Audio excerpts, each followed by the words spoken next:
It's been a while since I did a video focused on a creator, but today I did want to talk about one of my favorite comic creators, Rick Remender.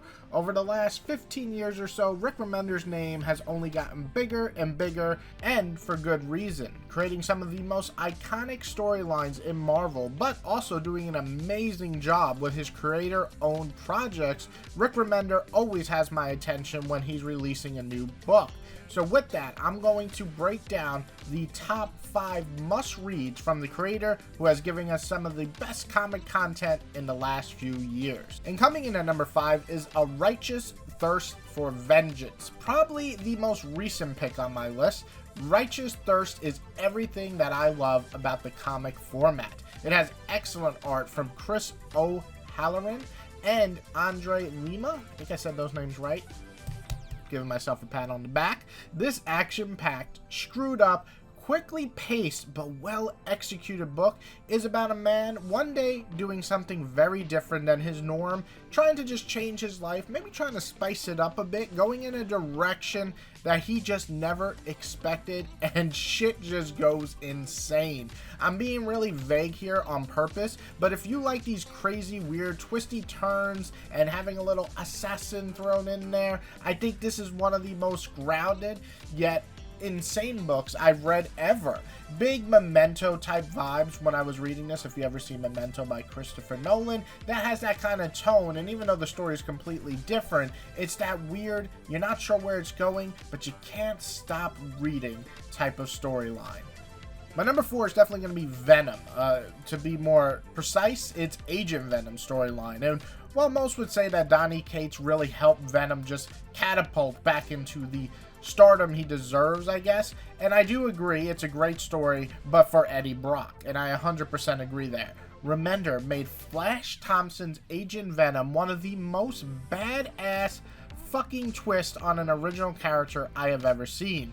Flash is a deeply flawed yet extremely sympathetic character who gets a chance to shine and be a superhero just like his role model Spider-Man. So he takes the Venom symbiote on, and together they kind of form this bond that goes way beyond the typical superhero fare. It also really deals with a lot of heavy themes, especially with alcoholism and father abuse and so on. I just loved all of that. And while I feel like the ending is a bit disjointed, I truly love this take, and it is screaming for it to be an omnibus, but unfortunately we do not get that or have that. Very sad. Come on.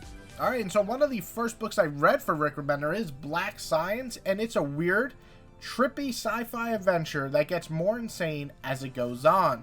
While not everyone loved the later half of the series, I personally did. It did sizzle out a bit, I will say that at the end, but that last issue just came around and really just captured the essence of what this is. It's very much a family story based on how family have to work together to survive through anything, but it also has all the crazy sci-fi monster horror that you love in these type of stories. The journey there is so good. The insane leaps it takes, so worth it, and the twisting and the backstabbing and just overall the characters in general are just top notch. Remender's signature dark turns and deaths mixed in with sci-fi insaneness and some monster designs that are just out of this world that you can't help but love. Black Science is truly one of the most zany and fun comics, and a little bit sad comics, that I've ever read. Alright, it's really hard to pick my top 2, but I'm going to go with Uncanny X-Force as my number 2. Funny enough, the first arc didn't really grab me. I enjoyed it, but I kind of just passed on the rest of the title when it was coming out. Luckily, I gave it another go when it finished, and let me tell you, I am so glad I did. This is some of the most amazing shit with the mutant or X-Men characters I have ever read. With Remender doing callbacks to the Age of Apocalypse storyline, giving his very own twist on age-old characters like Deadpool and Logan, and some vicious fights with some terrible outcomes, and a lot of adult and dark themes mixed in with superhero espionage. This is easily one of Remender's best works, but it's also one of the best X-Men related projects I have ever read in my life, and it's in my top 5 X-Men related stories of all time. Alright, and number 1 had to be Deadly Class. If you watch my top 10 comics every year, you'll notice this title almost always lands on my list for indie or creator-owned projects. And this is not only my favorite Remender work, but it's one of my favorite comic series ever. Now, this list is mostly for Rick Remender and his work and his writing, but I gotta talk about Wes Craig here for a second, because his art is some of the best I've ever seen. Sometimes it's very minimal of what's happening on the screen, and at other times it's explosive with some of the most raw and best fight scenes I've seen in comic books ever. And the cast of these disgusting teenagers who grow to be somewhat decent adults or burnouts, it's just so fun to watch them grow through this entire series. And that is one of the big factors of this series for me, is that you do get to see them as teenagers, young teenagers, and really all the way to old age. And that's something that you don't really get in comics or in anything, especially with long-running series.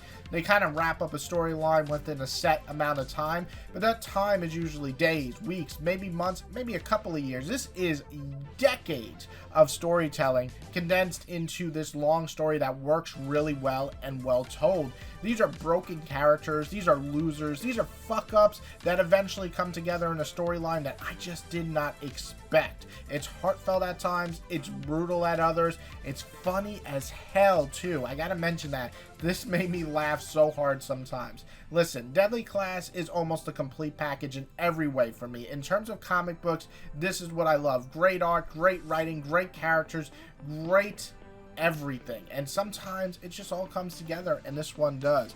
And this one is pretty much a must-read for any comic book fans. Please do not pass on this one. It is needing to be in your collection. But I really hope you guys enjoyed my list. There was a lot of choices that I wanted to put on here. Some that I really liked, like Tokyo Ghost or Low, that almost made my list. But these are the ones that, when I think about Rick Remender's work, these are the ones that I would read first right away again. I've read all these. Some of these I've read a couple of times. Some I'm about to read again, like Deadly Class. And these are the series that really just resonated with me, will always stick with me. But I would love to see what your choices are. Rick Remender has wrote a lot, especially for Marvel, but his creator-owned stuff has taken off, and he has written so much now. I would love to see what you think. Put yours below of your top 5 Rick Remender stories that you just love, that you think people should check out. And I hope you guys enjoyed this video. If you did, hit that like button. If you love it, as always, hit that subscribe button, and everybody else, have a wonderful day.